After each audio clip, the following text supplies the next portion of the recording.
There's not a chance in hell that this is funny or gonna work.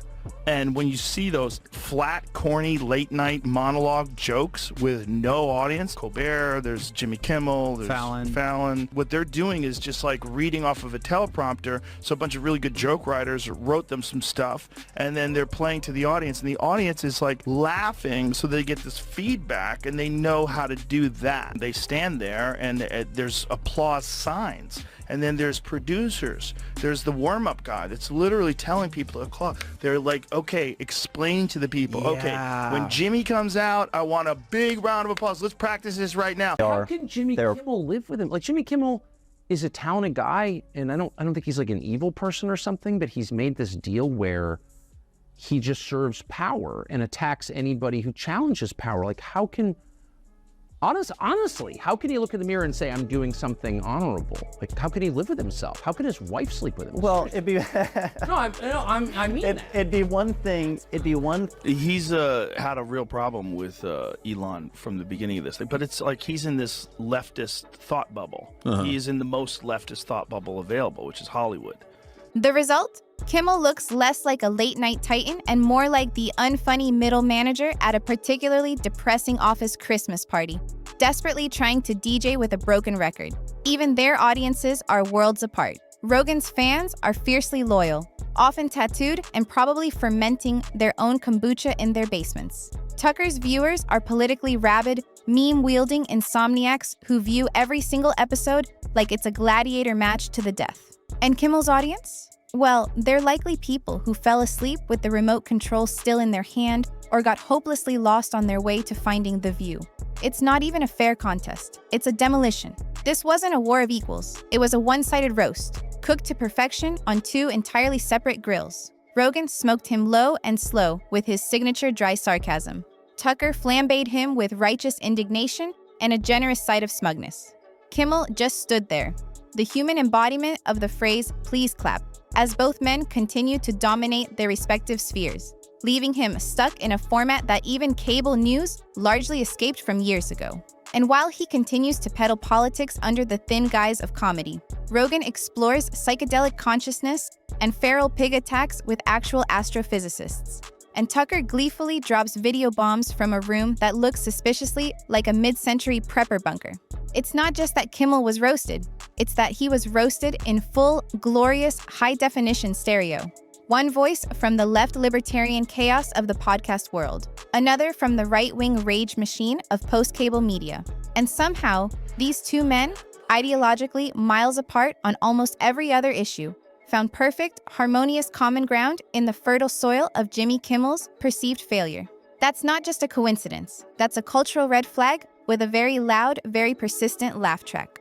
treating each other equally is joking about each other indiscriminately. So yeah, I think comedians who, and this is why so much of comedy is not funny today. It's my chief criticism of like late night comedy, which I find unwatchable. I think it's totally unwatchable. But also contemptible. I mean, they're collaborators. They're just like the fact checkers, they're guardians of the narrative. The true beauty of this uncoordinated takedown is that neither Rogan nor Tucker ever needed to share a stage or even acknowledge each other's critiques. They just happened to independently shine a harsh, unflattering flashlight on the same soggy, unimpressive corner of showbiz, where Jimmy Kimmel was busy tap dancing in a puddle of his own perceived ego and declining relevance. Rogan laughed at the sheer absurdity of it all. Tucker dissected it with almost chilling precision. Together, without ever meeting or strategizing, they engineered one of the most glorious, if indirect, tag team obliterations in recent media memory. What makes it even worse, or perhaps better, depending on your perspective, for Kimmel is how preventable it all seemed. He could have stayed funny. He could have avoided becoming the punchline himself. But somewhere along the way, according to these critiques, he traded his comedic charisma for claptrap, and genuine comedy for corporate-approved messaging. Now, instead of making people laugh with him, he's making people like Rogan and Carlson laugh at him. And that's a critical difference. Rogan didn't need to directly insult Kimmel. All he had to do was embody everything Kimmel seemingly abandoned: authenticity, unpredictability, and the courage to genuinely offend. Carlson didn't need to mention Kimmel in every sentence. He just had to contrast the hollow performance of mainstream late-night satire with his own brand of explosive, if occasionally deranged, truth-telling. If his job wasn't to be a comedian and to do that, but his job is to be he's supposed to be funny. And comedians are supposed to hold people in positions of power accountable. Suck-up Yeah. to the people in charge. Exactly. He's their Praetorian guard. Yeah. And it's like the self-hatred he must feel, because he wasn't always, that's my point. Yeah. I mean, Colbert has always been a hard partisan, talented guy, but obviously he's not a comedian. But Kimmel was a comedian. Like, how does he, I don't understand. I don't know how he can sleep. He might buy into the narrative to the extent that he thinks it's morally wrong to joke about these certain topics. But it's not just that. He's like pouring hot oil on the peasants from the parapet. For Tucker, it wasn't just about Kimmel's ratings or his comedic relevance. It was about his perceived role as a collaborator. He painted a picture of late-night hosts, Kimmel implicitly included, as pouring hot oil on the peasants from the parapet, dutifully serving the interests of the powerful while attacking anyone who dares challenge the king. It's crazy, Carlson might argue, that comedians whose job description traditionally involves telling the truth about the powerful are now seemingly taking their talking points from the powerful. It's an upside-down world where the jesters are guarding the castle. He mockingly pointed out that these so-called rebels of comedy spend more time endorsing pharmaceutical products than telling actual, challenging jokes. The supposed kings of satire now sound like walking, talking disclaimers. Kimmel, once perhaps a rogue voice in the early days of his career, now performs like he's auditioning for a permanent position on the CDC's birthday party planning committee. Meanwhile, Tucker's own online following exploded, precisely because he offers an unscripted, unfiltered, and utterly unconcerned alternative to the polished approval of the very crowd Kimmel now seemingly panders to nightly. On the peasants from the parapet. Like, he's hurting anyone who challenges the king. It's crazy. It is crazy. It's upside down.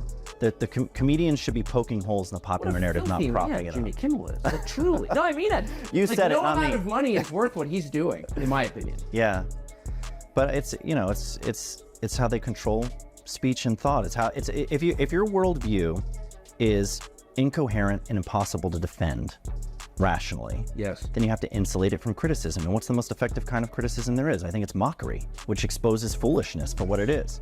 So it makes perfect sense to me. Then comes Tucker Carlson, the undisputed king of cable news chaos turned social media sniper.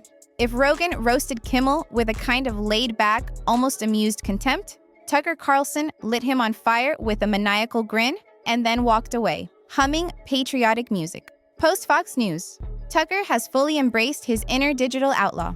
No more FCC regulations. No more nervous executive producers pretending they're in control.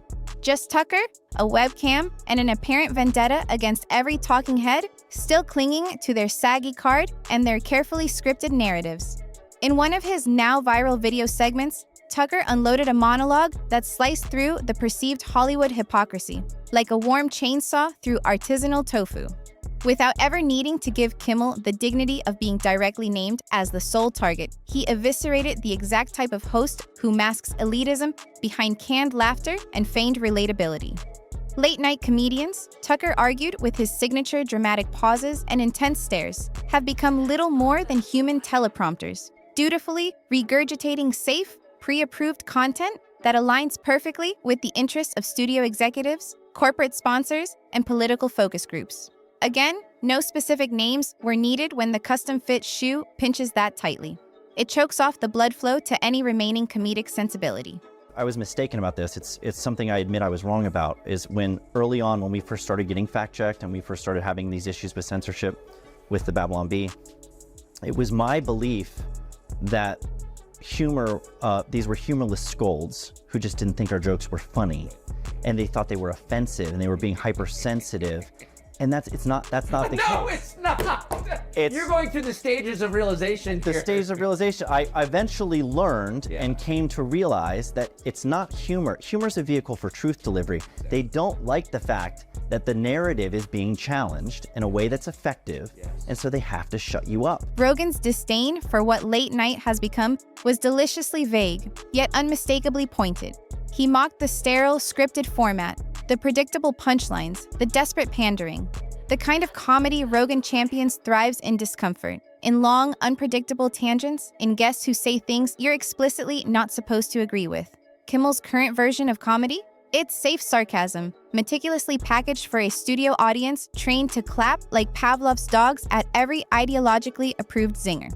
If Rogan's podcast is the untamed Wild West of ideas, Kimmel's show, in this framing, is a heavily sanitized Disney cruise, sponsored by flu shots and political correctness. The real, brutal jab came in the implicit contrast. Rogan, the man constantly vilified by mainstream media for allegedly questioning public health narratives or platforming controversial figures, is pulling in a reported 11 million downloads per episode. Kimmel, the network-approved corporate jester, is allegedly hemorrhaging viewers like a busted oil tanker in a shark tank. While Kimmel throws carefully constructed shade in a bespoke suit, Rogan just shrugs it off in a hoodie and laughs all the way to his reported $200 million Spotify deal. The absurdity for Rogan practically writes itself. One guy peddles authentic, truth-seeking, however messy, conversations, often with weed in hand. The other delivers pre-approved punchlines with the manufactured zest of a hotel lobby piano player. In that case, you think that's him or a writer? Can't you tell? Jimmy Kimmel? Yeah. No, it's him, for sure. Okay. Yeah, That's definitely. good. That's a good one. He's a comic. Yeah, that's a good one. I mean, he used to host The Man Show. I mean, he's done some pretty outrageous shit back in the day, Yeah. you know, for hee-hees and haw-haws. No, that's a good joke on top of a good joke. Yeah, it's a good joke. Funny thing to say. He's had a real problem with Elon from the beginning of this thing, but it's like he's in this leftist thought bubble. He is in the most leftist thought bubble available, which is Hollywood. And, you know, and I think also, you know, he famously, there's some videos of him in blackface, and those came out, and he had apologized for them, and I think he took that hit and, like, really doubled down in the other direction. I mean, that's just speculation. But he, you know, now is a guy that goes after people like Elon Musk. Yeah. Which is, you know, Elon is thought of as being, because he's willing to put people on with uncomfortable opinions, and he's releasing people that were banned from Twitter because of things that they had said. He's like, as long as you haven't done anything illegal, I'll let you back on. And that's precisely where Joe Rogan and Tucker Carlson, from their respective corners of the media universe, finally turned their full attention to this monument of perceived mediocrity. They didn't need a coordinated takedown. Kimmel's brand of smug, safe comedy, they argue, practically dismantled itself. Rogan and Carlson just gleefully brought the firewood. First up, Joe Rogan, the man who has made a career out of 3-hour, often meandering, conversations with scientists, comedians, and individuals who swear Bigfoot is their cousin, casually torched the entire concept of mainstream late-night comedy during one of his recent podcast episodes. He didn't necessarily name Kimmel directly in every instance, but when you describe a washed-up host delivering reheated political zingers penned by interns, all while pretending it's edgy, groundbreaking satire, well, there's only one prominent late-night figure whose tears are likely hitting the teleprompter. There are a lot of people who are like on your side because they're for free speech, who are not actually for free speech at all, who are pushing, a very specific foreign policy agenda, for example, and using another issue to lower your defenses and let themselves into your brain.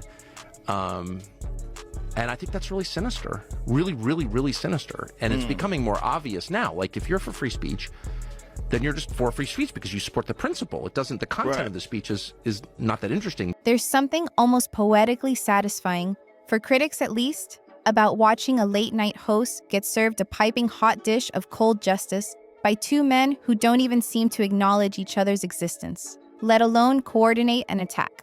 On one side, you have Joe Rogan, the former MMA commentator whose podcast empire was built on elk meat, existential musings, and conversations that often veer into the conspiracy-laden stratosphere. On the other, Tucker Carlson, the cable news renegade who departed Fox News amidst a smoking crater of controversy, only to re-emerge as a digital outlaw. And caught squarely in the middle, Jimmy Kimmel, flailing like a bewildered dad at Coachella, desperately trying to prove he still understands TikTok trends. This saga didn't erupt with a dramatic bang. It started with a whimper, a few too many tired jokes from Kimmel, stitched together by a team of writers who, according to this narrative, clearly stopped trying sometime after Trump left office. The once mildly entertaining late-night monologue machine had, in the eyes of these critics, devolved into a 5-minute corporate TED Talk, predictably interrupted by pre-canned applause signs. There's simply no chance in hell, one might argue, that this current iteration is genuinely funny or groundbreaking. The job description of a comedian is not so different from the job description of a journalist, as traditionally constituted. Tell the truth about the powerful. Comedians are usually a lot smarter, more clever, and incisive than journalists, but that's what they're supposed to be doing.